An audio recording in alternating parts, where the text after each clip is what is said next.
shine, as here we are into pick and ban for game number 1. And yesterday, I know you had some choice words for some of the drafting that we'd seen. Hopefully, we see some better drafts this time around, and I think that Ezreal priority that you were talking about really needs to be up there, especially against Griffin, who really want to play that Ezreal Galio bottom lane, get the Galio farming, things like that. Lance was doing a bit of inting down there as the Galio, but it didn't really seem to matter, as the Thresh will be our first ban of the game. We'll see what Afreeca wants to do here. I probably think that, all right, well, they're opening with the Galio, but they still do need to consider the Ezreal. I think, Ezreal still needs to be banned away as the Karma is going to hit the bench. So Griffin don't want to mess with none of that Frostmancy garbage. Lucian take that one off the board. Yep, there we go, here we go. Lucian and then Ezreal one time. And if we're talking about trying to bolster Silas's win rates, I mean, Griffin might be the team that could try to do it. Noguri thankfully helped us out with his win rate, not necessarily his KDA, as Yasuo will be the final ban here from Griffin. So not wanting to mess with the weird Darius strats that they were going for. Understandably, on blue side, unable to very safely pick it in that last pick opportunity. And so far, we've followed the list of the champions that we needed to ban here, as the Ezreal has been taken off the board. And what I want to point out, Karthus is open. There is so Urgod, Zoe, and I think that the Zoe, the Yasuo ban sort of signifies Chovy may have wanted it. Now there is still counter picks available, but Zoe, she's one of the princesses of mid lane. Not going to call her a queen, even though she is very old. I guess that's kind of weird. It's like a Freaky Friday situation. Yeah, it's one of those confusing things as Keen locks away the Jace almost instantly here as Sivir is taken for aiming. Heavy AD on the Jace and the Sivir. This could be setting up. Oh, I'm getting ready. Oh, man. Oh, you're going to get so baited. You're going to get so baited. And then what kind of bait? Freak is going to pick, like, Lulu jungle or something, and we're just going to lose. We're going to lose LS. I'm going to need to take off my jacket.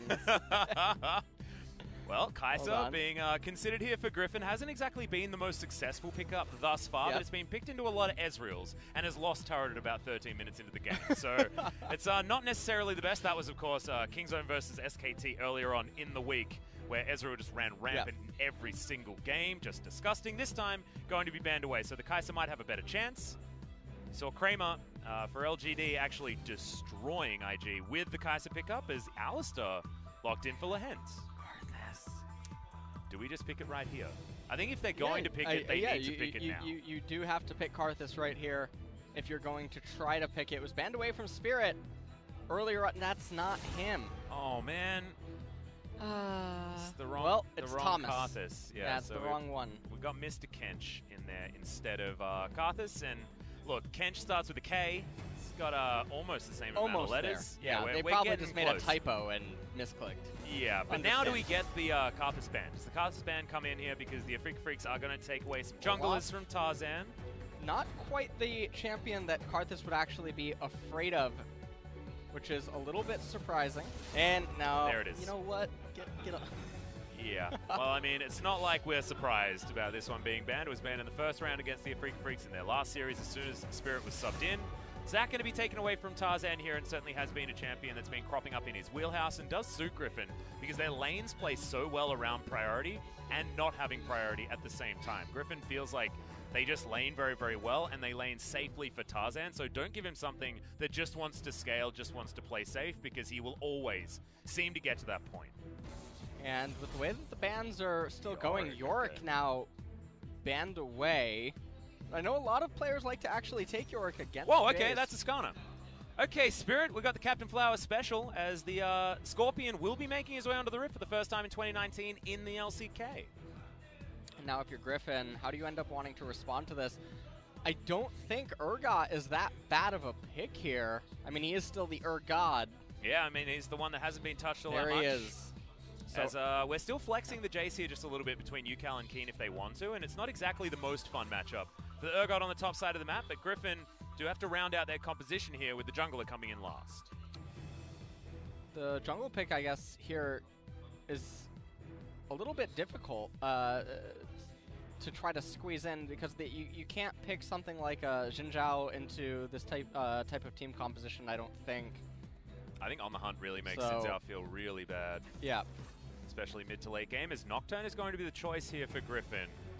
This will be the team composition that you're seeing. Yeah. Lulu being considered at the moment and locked in. So we've got Jugger Siva for the Afreeca Freecs in theory. This aiming's going to have about the best time ever with Tom Kench and Lulu in his back pocket. Yeah, so this whole composition is basically banking on aiming, and Spirit's one job in the team fight is to bring down Chovy or Viper, and if they can do that, Sivir can just run a field day on everyone. It's definitely very interesting drafts. The Nocturne was really not something that I was expecting when the enemy team still had a pick available in them. They already had the Tom Kench. They had the Skarner shown face up. And now, well, we'll see. We'll see if Afreeca can actually navigate this composition effectively. I mean, I guess that's the question. This is another one of those comps for Griffin that's relatively slow-moving in the earlier stages of the game, especially based on some of these matchups. Right. I mean, you look at the Urgot and you think there's certainly some priority there, but it's up against a Jace this time around. Zoe going to be relatively nullified into the Lulu, and of course in the jungle, Nocturne's not going to do anything until level 6. So we'll have to see some of this signature reserved play for Griffin at the beginning of this game, and I hadn't even mentioned the bottom lane in Kai'Sa Alistair that are not going to be doing a whole lot in the earlier stages anyway. So we'll see whether Spirit can get himself around this jungle, get his spires in order, and let's just hope that the Skarner isn't going to be missing his kind, that he's going to be finding his kind and creating some of these ganks around the map. The spires definitely will be interesting key points for how they're going to try to move and coordinate around the map and team fight, and definitely in later stages. Jace, Skarner, Lulu, Sivir, and Thomas Kench. Oh, this is all the eggs in the Sivir basket. But think about the turbo for the Skarner. He's got an acceleration gate, a Whimsy on the hunt. He can even, like, close distance with the Abyssal Voyage. Like, man, everyone can help this guy go fast.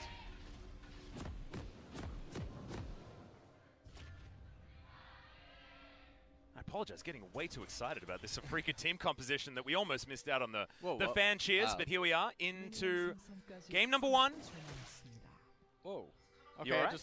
Well, I mean, just fast forwarded to 40 seconds. Yeah, nothing was happening earlier on. No. I just pass out? You put something in my drink? I think, no. It was a glitch. It was a glitch in the Matrix, my friend. Don't worry, it's just a bit of deja vu. Sped some time up. No, it's totally fine. Totally fine. All right. Afreeca Freecs moving up here towards the top side of the map, wanting to get this late ward down, just a spot where Tarzan is going to be. Tarzan knows exactly what's going on here. And yeah, just a relatively safe opening from both of these teams. Lahen's camping out down there in the bottom brush. And early on, I mean, what you're looking to do is Skarner can gank for every lane in theory early on, whereas Nocturne, Tarzan, he doesn't have an obligation to really be anywhere unless it's going to be for a counter or a match gank. Every lane should be self-sustaining, and so if Tarzan ends up starting on his red-hand side jungle, he can just power clear all the way up to the top half of the map, reset yet again, then consume his rubber banded camps once more, and just try to play that game. But realistically, we shouldn't see sparks fly unless Afreeca falls behind, because their team comp won't come online till multiple of the champions have 6, have their first core item. That's when they're looking to get frisky. Yeah, exactly right. So this does give the Afreeca Freecs an opportunity to get some things done. I guess, I mean, if you're looking at Spirit, he's looking for level 6 also, but like you say, Skarner, a little bit more tools in the earlier stages to get these ganks working. Griffin already with a bit of priority down towards the bottom side of the map, shoving this wave in earlier on, wanting to get the Alistair to some relative relevance. Having only headbutt feels pretty bad. At level 1, we're wanting to get these things sorted out, and level 2 is going to be hit. Void Seeker immediately skilled and thrown into aiming space. Already an interesting start by Tarzan. He consumes his red, moves to the golems immediately, and then paths straight to the Scuttle Crab. And so if Afreeca ends up being aware of him, Skarner can then just advance into the left-hand side too, but doesn't seem like Spirit has that intention in mind. And so now what this can end up doing is Tarzan can actually get ahead multiple camps. You can actually see Spirit is very low on HP right now as he's trying to kite the wolf camp.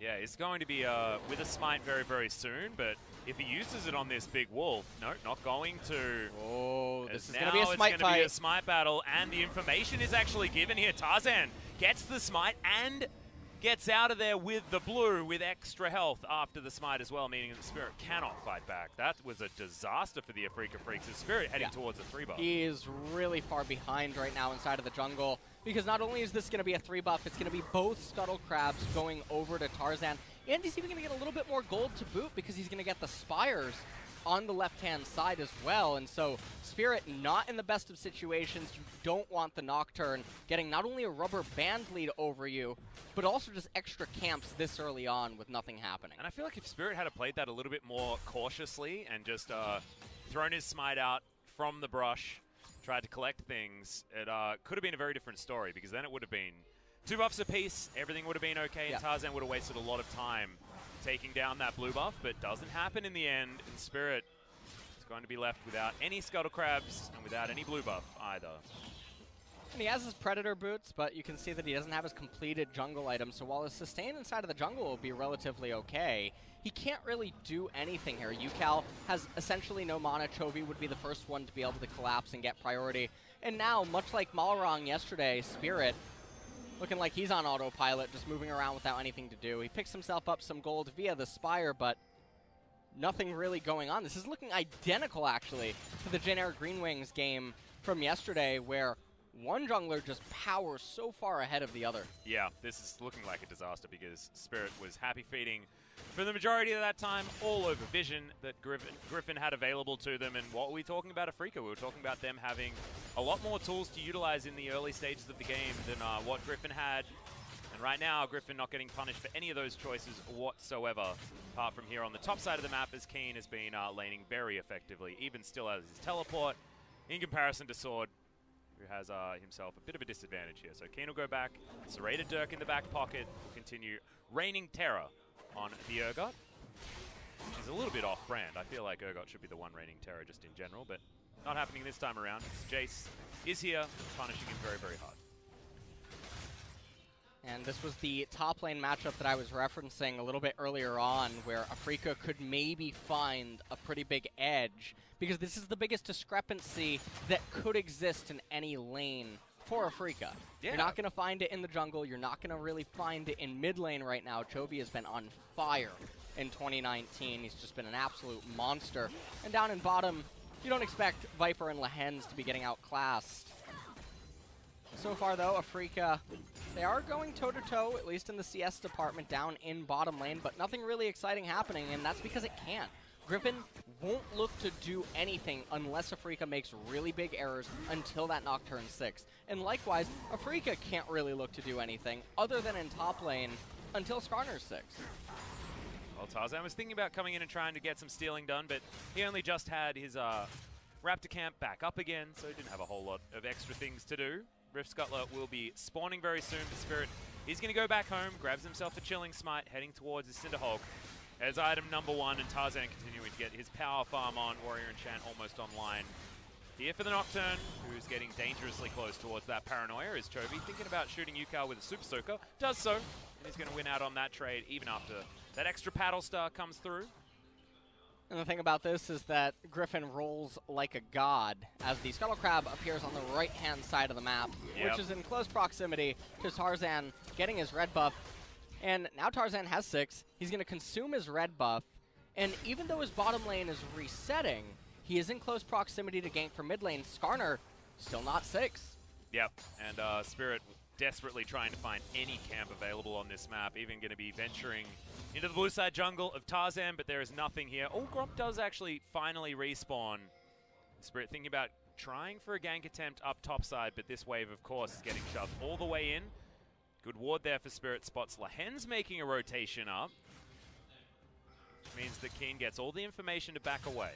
And the reason that Lehens is actually doing this right now is because you know that Skarner has no obligation to be on the right-hand side. They don't have camps because Tarzan spotted Spirit consuming the Gromp camp on the right-hand side. So, because bottom lane's resetting and there's no way that trades are going to occur, and you know that aiming and Jelly will reset as well, there's no reason to get priority down there because Nocturne has to pass to the left-hand side. This means that Lehens matches Skarner's movement on the left-hand side and also is arriving at the perfect time while Urgot is trying to crash the wave into Jace, so that he can send it back into Sword, and then everyone can avoid ganks and whatnot. Well, I mean, avoiding ganks is not what's happening right here, but the Devour will help UCal stay alive after Wild Growth's invested everything to keep the Lulu up, but at least she does survive.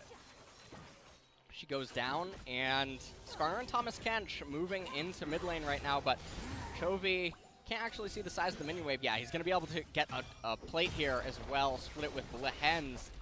And Griffin with a very small lead, but it adds up over time. And also, we know that this is investment banking as well coming in for Griffin. They're very comfortable with where they're at the moment. It's not necessarily an Afreeca Freecs composition that's going to get vastly outscaled or anything like that. Almost the opposite, just because Lulu plus Sivir is going to be a very terrifying prospect. However, you look at these Griffin champions and the way they're going to work together and the power spikes that they're going to have coming into the late mid-game. It's going to be really scary stuff as Sword getting aggressive here onto Keen. And that's because Chovy's in his back pocket. Chovy moving on up now has a dash cannon as well as that paddle star. Not going to be necessary as First Blood goes over to Sword. And this is a really big First Blood. You can see that Afreeca, they're going to try to respond to this with Clown Drake, but it's just not going to matter. Because Chovy had the priority in mid lane and it wasn't going to be a cannon, he already got the plate, so that makes up for the wave that he's going to miss. He's able to convert it into map pressure on the top left-hand side of the map. Tarzan, no business being on the right-hand side. They get a kill in the very needed lane of top to relieve all the pressure and set the Jace back a little.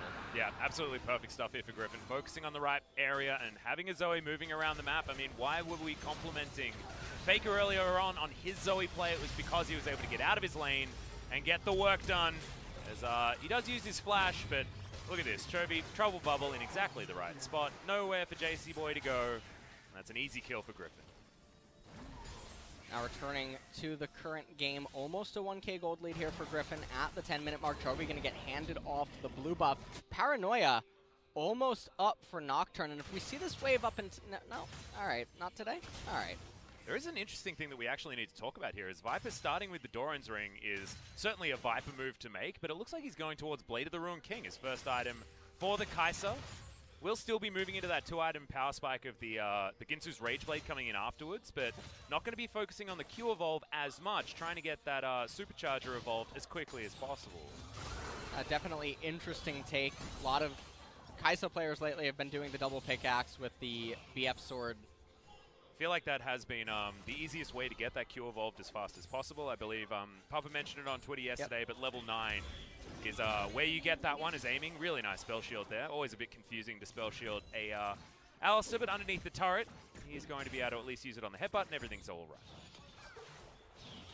And just to fade that right there, and this is a round where, misses the bubble. Yeah, not going to find the drop bubble, meaning that at least the Glitterlance comes out from UCal and will keep Chovy relatively honest. Not going to be falling down just yet, but will be behind in farm by a couple of waves for UCal. But not having a lot of priority around this map means that the Afreeca Freecs do have to play pretty cautiously, especially in mid, with Tarzan and Paranoia available. He also has his stopwatch online and a Warrior Enchant. Spirit just sitting on his Predator Boots and a Cinder Hulk. But it is a time where Spirit's Impale will be important, and somehow Spirit's also been power farming enough to get himself a slight level advantage. Which is really surprising considering the opening. Yeah. And how everything unfolded. And when we were looking at top lane after the reset was occurring, when Keen had, that's going to be some poke, but... Yeah, that's a big poke.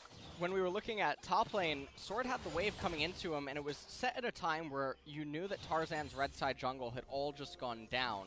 And so with Paranoia having come up off cooldown after giving the blue over to Chovy, Chovy could get mid lane priority on left-hand side, and Nocturne could just go back up to top while the waves in front of her God's turret. Yeah. And maybe look to put the Jace even further behind because you know you have no business on the right-hand side. We didn't quite see that. Would have been very powerful because it also would have synchronized with Herald's spawn timing. Yeah, and also things were just farming on the bottom side of the map as well. And with no dragons available, 2 minutes on that next ocean, I completely understand Griffin playing around where they need to be and where they're able to be without having any real counterplay available for the Afreeca Freecs. It feels like this game has been more of brain tease. It's like a game of chess rather than a game of League of Legends at this point, because it's just the pieces being moved in the right spots for Griffin to avoid any undue fuss. That's why it just reads 1-0 and a slight gold advantage, as Griffin will take down Shelly as well. And there's still a minute remaining on the plates. They might just look to try to utilize this in top lane. I actually don't think it would be that bad of a decision, especially because Keen's mana pool is so low despite him having teleport. I think that's what Tarzan wants to do. Yeah, the I feel time like to just do it, throw it's right Shelly now. into it. Yeah, we've got only 40 seconds to go until those plates do come down, and there's so many juicy ones still remaining on this turret. Press the trinket. No, not today. All right, not today. Not happening. Tarzan's sleeping right now. Hold on. King of the Jungle needs rest too. Oh, there we go. There now we got there. All right. Calm down, Mr. LS. Just getting a little bit impatient, my friend. All In right. goes Shelly. We'll be able to grab some of these turret plates. And the spell shield, like you say, very nice. Can it get one more? One more. Oh. No, Yes, it did. It did. It got it. Oh, it got it. Yeah, or got never mind. the effect. Yes. So that's a massive win. Huge with one. The Rift Herald. And that means that Griffin will have a lot of control here on this top side of the map as well. Can come back, take down that turret relatively easily. His sword cycles through a clarity up there. That means that he's going to have heaps of mana to try and keep throwing himself into this turret. That last remaining plate not going to be taken down, however. Afreeca Freecs not getting as many plates in the early game as they would have otherwise liked, based on how the lanes were feeling, especially on top side. And with an open Drake coming up, probably not going to be too enthusiastic to just go and capture it. Laning phase is already well past being over. And with, you know, what I was just thinking of, seeing the Rift Herald cast and how much gold it can generate, you know, anywhere from 320 plus on average, it really reminds me of the old dragons. That's exactly that used what to give gold. I said that earlier on in the week, actually, is that now that we've got turret plates, it's like, finally we've got another objective that just means gold. Right. As long as you use it before 14 minutes into the game. So yeah, no, I'm glad that somebody else has come to that conclusion as well, because it really does feel like that old janky dragon that looked a little bit weird sitting in that pit. If you guys can cast your minds back, I know a lot of people started playing after that guy left, but it was certainly a lot of fun tracking to see whether or not the first dragon actually managed to pick up the win of the game, because that was 1,000 gold team-wide if you managed to get that one. Now you've got fun little stats for everyone, but also fun words for LS to say when Open Drake and Clown Drake are the first two that we have in the game.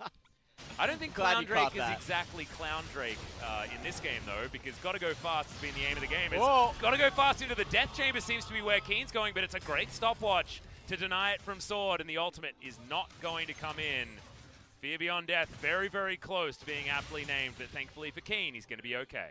He does manage to get away. They do end up trading flashes, and then we saw a ping onto the turret. Now, Keen does have teleport. Not sure if he's going to use it, actually, to try to save this turret. Skarner in close proximity with Predator available, but I think that they don't want to go for it. I'm not sure if they have intel on Nocturne, and I think that that's what they're afraid of, is if you commit to this and then Paranoia comes down, you're going to be paranoid. It felt like Spirit realized that if he shows himself topside of the map, then they're giving away a dragon, and with already a monopoly being built on those dragons, even though they may not necessarily be the highest priority dragons, Afreeca not wanting to give away the objective for free, knowing that that top lane outer turret was definitely going to go down one way or the other. Tarzan bottom side, level 9 available for the Nocturne. We'll see whether he actually decides to pull any triggers. Spirit lying in wait to try and get this counter gank in the right spot. And I want to see an Impale out of this Skarner. I want to see something started, because mid-game skirmishes, once that level 6 has been hit, like getting picks on a Skarner, especially when he's got a Lulu, when he's got On the Hunt from a Sivir, I mean, getting him to close the gap ain't going to be hard, especially with Predator as well. Hasn't been trying to just yet. Haven't been able to find any of the control around these lanes. So Spirit's just being relegated to farming. Right now, I mean, nothing really much happening, but almost a 3K gold lead here for Griffin at 17 minutes. And it's interesting, when I try to break down the scaling on the team composition, Zoe is such a question mark. Because Zoe, at any stage of the game later, can always just turn everything on its head with one bubble. And so she's always sort of this outlier when you're trying to evaluate how good is the scaling on a team composition. And sometimes it ends up being a Zoe show where she has to show up so big in order to make up for the lack of scaling on a team comp. And Afreeca, they have the Sivir, they have the Lulu, they definitely have the tools to go late. And so a 3K gold lead, it's not the end of the world, but Griffin is definitely slightly ahead right now. Oh, yes. And I'd probably go, it's a bit of a wash between Kai'Sa and Sivir when it comes to scaling, so that side is going to be absolutely fine, but I feel like Nocturne scales relatively well if in this particular composition, because like you say, Trouble Bubble lands, you throw a Nocturne on top of them, and you got Killer Instinct to follow up. That is a dead person no matter what, whereas on the Afreeca Freecs side, it's looking relatively similar, but it's how do you get Spirit in there to get a meaningful impale before everyone has a QSS, and the Skarner becomes relatively irrelevant.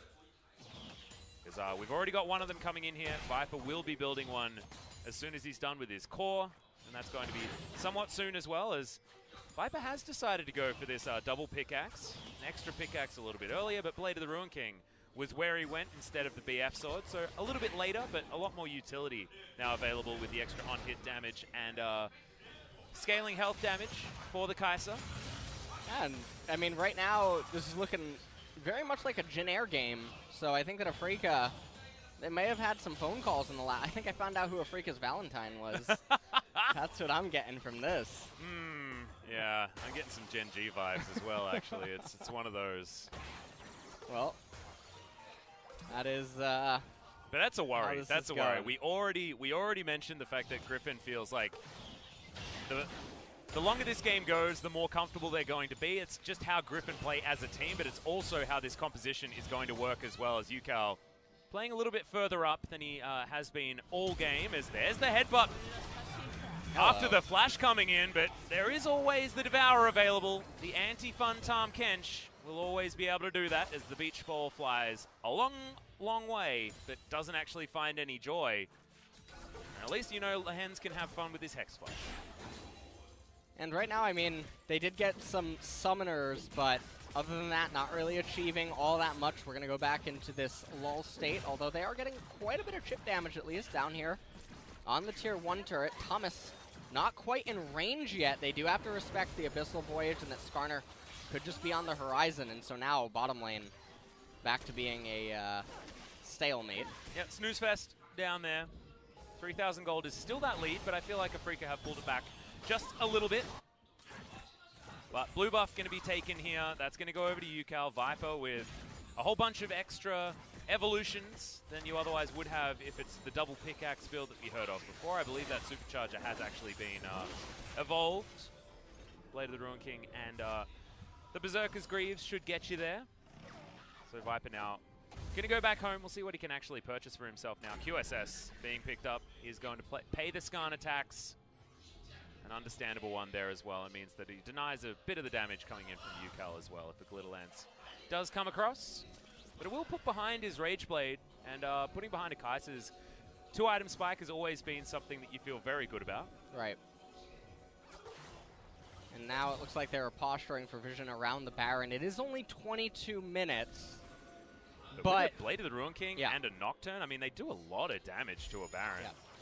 Both of these teams actually are quite good at shredding through Baron. So it's not something that we can just scoff at. Sometimes there's team compositions that effectively tickle it and just can't shred it at all whatsoever. We're talking about the Lissandra and Sion in the same team comp with a Zac jungle. But that's not what's happening Hey, at least here they in can this game. safely do Baron. Oh, here we no go. one takes damage. And speaking of taking damage, Paranoia, the flash immediately to follow the Skarner, who gets sustained backwards. Does have himself the stopwatch, though, and now Sword could be in trouble. Jelly, with the Devour, gets the Scorpion out of dodge. Is now Keen on the flank, does still have teleport available, so is just down here, taking care of the bottom lane, and Griffin with a bit of biffo there, but not actually finding any joy when it comes to the kill, but they do get the priority on this second Ocean Drake for themselves. They're just teasing us right now. That's all that's happening. Yeah, we're getting a lot of a lot of buttons being thrown out, but just not a lot of results coming in when it comes to the kills.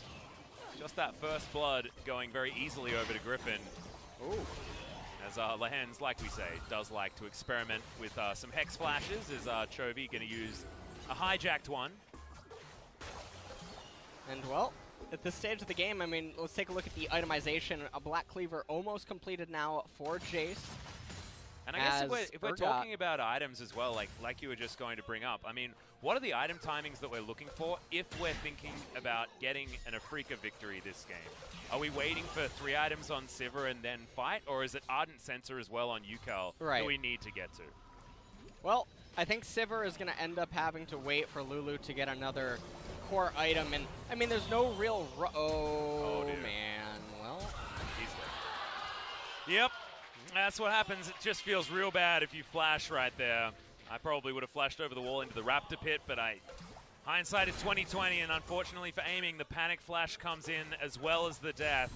And that's a really tragic death. This does mean that mid-turret is going to take a lot more chip to actually, it's just going to end up going down, yeah.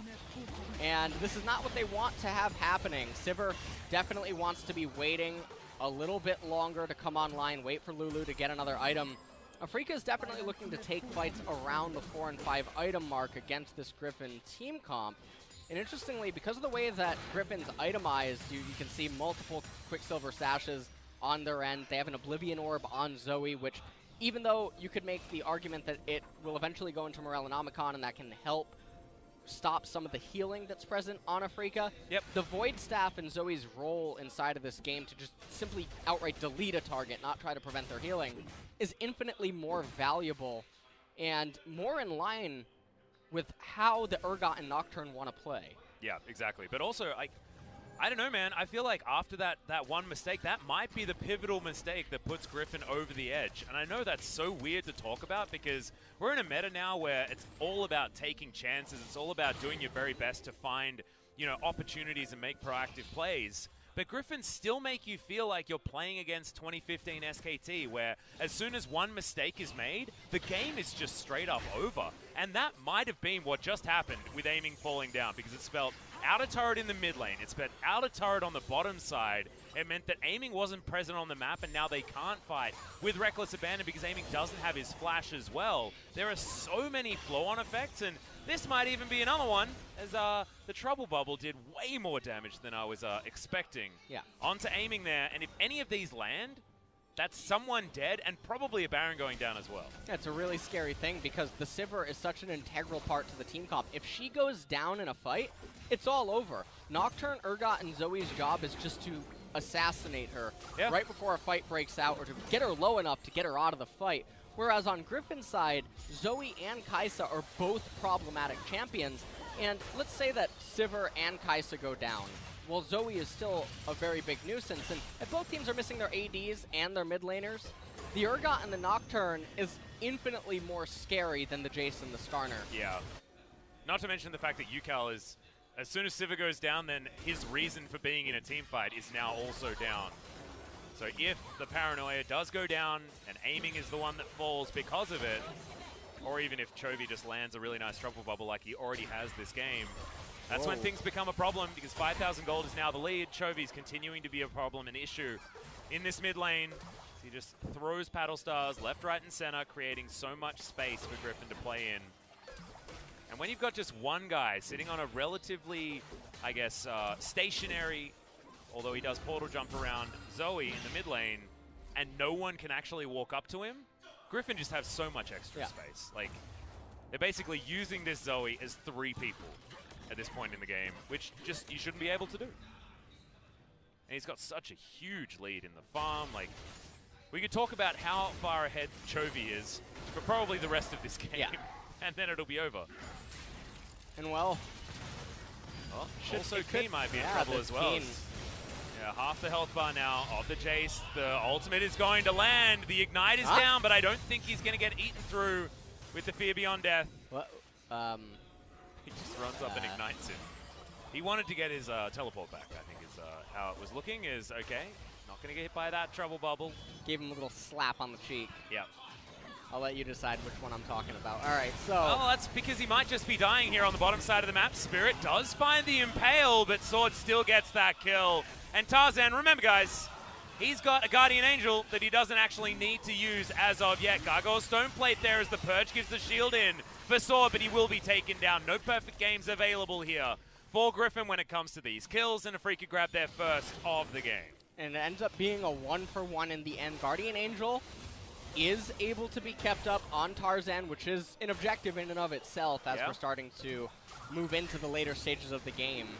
And Griffin, they're going to pick up themselves an Ocean Drake, and in doing so, they're going to cause another Elemental Dragon to spawn. They're just hoping that they can roll high on the third Drake option being an Infernal? No. It's going to be a mountain. Okay? Calm down here. All right, Hold on. No, it would be a Cloud Drake. Imagine that. No. That's the dream. That's the dream. Oh, it is! Look at me go! See, sometimes your optimism pays off, LS. Darkness clouds me, alright? It also clouds the Afreeca Freecs, as this was a Paranoia successfully grabbing a kill on the bottom side of the map, as Keen is being picked on this game. Well, he just ends up getting picked off right there, but at least they, in the end, go 1 for 1. And that's a nice pickup for Afreeca. When you are trying to just hit those later stage items, any sort of trades are normally going to be beneficial for you, more so than the enemy team. Also, now, Infinity Edge is built up for aiming now, so we do have that 3-item spike, can build some utility now. Potentially is Keen. Just going to throw through a Empowered Shock Blast, but it's not feeling too dangerous here, especially now that a really cool hat has been built by Chovy. And the Zoe, these Paddle Stars, you won't need to land a Trouble Bubble for them to just eliminate people. Oddly enough, I mean, the Lulu is going for Death Cap, you can see with the 2 needlessly large rods that are present in the inventory right now, and that strikes me as a little bit bizarre because already the AP that Lulu is going to be able to keep stacking up in this game is naturally going to be stunted because you want to be the more supportive type of build, and I'm wondering where the Ardent Sensor is inside of this build. I would have thought that Sivir. would have been item number 3, but instead Yukao probably going to be picking it up item number 4, or maybe not at all.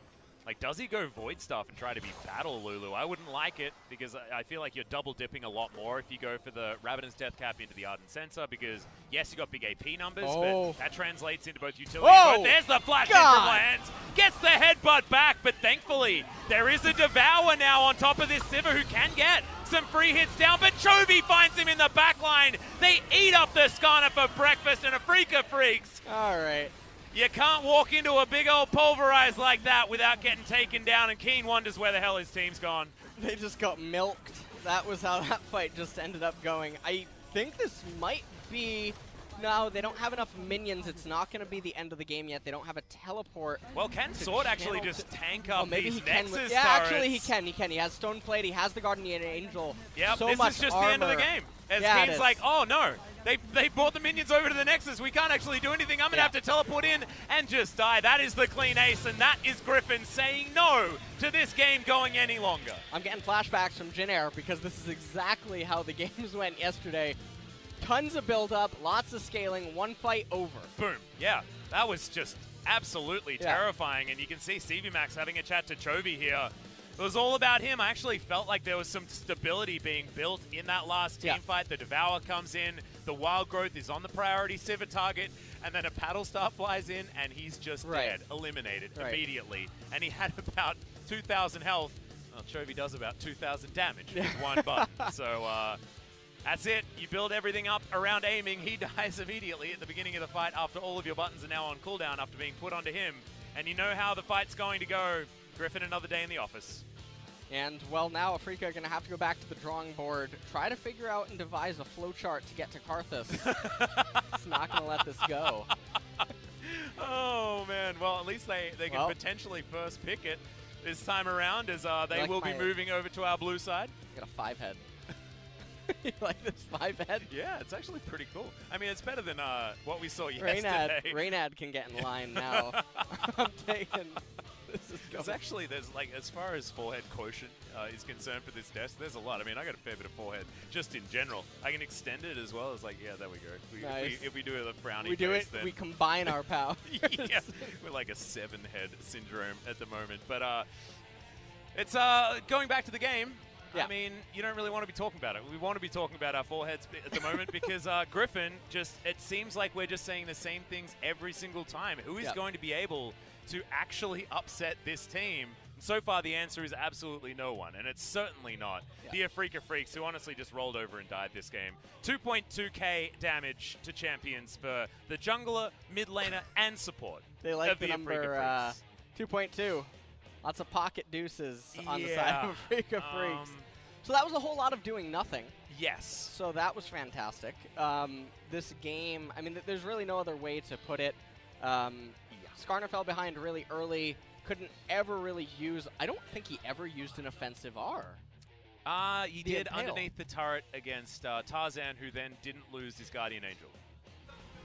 That was how that one worked. I'm gonna let you close this. Yeah, so we're gonna take a short break. Thankfully, it's a best-of-3 series, so Afreeca Freecs have an opportunity to find themselves in this series, because game number 1 was certainly not an example of that. So after the break, game number 2, Afreeca Freecs versus Griffin. Don't go anywhere, because maybe it'll be over as quickly as game number 1.